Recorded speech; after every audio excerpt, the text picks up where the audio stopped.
என்னதான் நம்ம fruits, vegetables, கீரைகள் அப்படி எடுத்துக்கிட்டாலும் இந்த பயிர் வகைகளுக்கு ஈடாகாதுங்க. நம்ம எதுக்கு ஹாஸ்பிட்டல் போனாலும் டாக்டர் என்ன சொல்லுவாங்க, டெய்லியும் கீரை சாப்பிடுங்க அப்படின்னு சொல்லுவாங்க. அவ்ளோ ஹெல்தியானது கீரை. அது மட்டும் இல்ல ஃப்ரூட்ஸ், வெஜிடபிள்ஸ் எல்லாமே ஹெல்தியானது தான். ஆனா இப்ப இருக்கிற சிச்சுவேஷன்ல இந்த கீரை, காய் எல்லாமே வளர்த்துறதுக்காக நெறைய ஆர்டிஃபிஷியல் ஃபெர்டிலைசர் வந்து யூஸ் பண்றாங்க. அது மட்டும் இல்ல இத வந்து ஃப்ரெஷ்ஷா காமிக்கிறதுக்காக நெறைய ஸ்ப்ரே கூட யூஸ் பண்றாங்க. இதெல்லாம் பார்க்கும்போது பயிர் வகைகளுக்கு இந்த ஆர்டிஃபிஷியல் ஃபெர்டிலைசர்ஸ் எல்லாம் இவ்ளோ தேவைப்படுறதில்ல. சனிக்கிழமை ஆனா நம்ம வீட்ல கொள்ளு பருப்பு, கொள்ளு ரசம் தாங்க. ஃபர்ஸ்ட்லாம் எங்க அம்மச்சி செய்வாங்க. அப்புறம் இப்ப எங்க அம்மா செஞ்சுட்டு இருக்காங்க. இப்ப நானும் செய்றேன். கண்டிப்பா நெக்ஸ்ட் ஜெனரேஷனுக்கு கொண்டுட்டு போவேன் அப்படிங்கிற ஒரு நம்பிக்கையில. இந்த கொள்ளு வந்து வெயிட் லாஸ் பண்றவங்களுக்கு ஒரு நல்ல சாய்ஸ். அது மட்டும் இல்ல இதுல நெறைய ஹெல்த் பெனிஃபிட்ஸ் இருக்கு.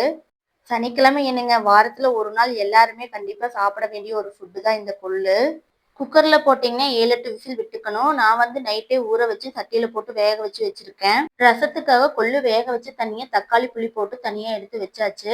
குழம்புக்காக கடாயில எண்ணெய் ஊத்தி 10 சின்ன வெங்காயம், 4, 5 பல் பூண்டு, 2 ஸ்பூன் சீரகம், 2 ஸ்பூன் மல்லி, 4 வரமிளகாய், 4 பச்சை மிளகாய், கருவேப்பிலை இதெல்லாம் போட்டு வதக்கி வேக வச்ச கொள்ளுக்குள்ள கொட்டி உப்பு, மஞ்சத்தூள் போட்டு ஆற விட்டுக்கிறோம். நெக்ஸ்ட் ரசத்துக்கு உரல்ல சீரகம், மல்லி, மிளகு, ஒரு கொத்து கருவேப்பிலை, தேவையான அளவு வரமிளகாய், பூண்டு இதெல்லாம் போட்டு நல்லா தட்டி எடுத்து வச்சுக்கிறோம்.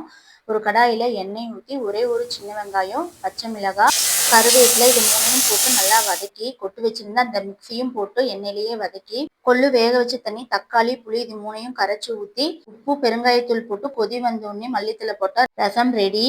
ஆற வச்சிருந்த கொள்ளு பருப்பை மல்லித்தலை போட்டு மிக்சியில கொரகொரப்பா அரைச்சு எடுத்துக்குங்க. கொள்ளு பருப்பு ரெடி.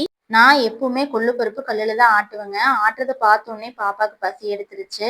கொள்ளு பருப்பு கூட எப்பயுமே நெய் ஊத்தி சாப்பிட்டா நல்லா இருக்கும். சாப்பிட்டு பார்த்துட்டு பாப்பா சூப்பர்னு சொல்லிட்டா. குழந்தைகளுக்கு சளி டைம்ல இந்த கொள்ளு பருப்பு ரசம் கண்டிப்பா கொடுங்க.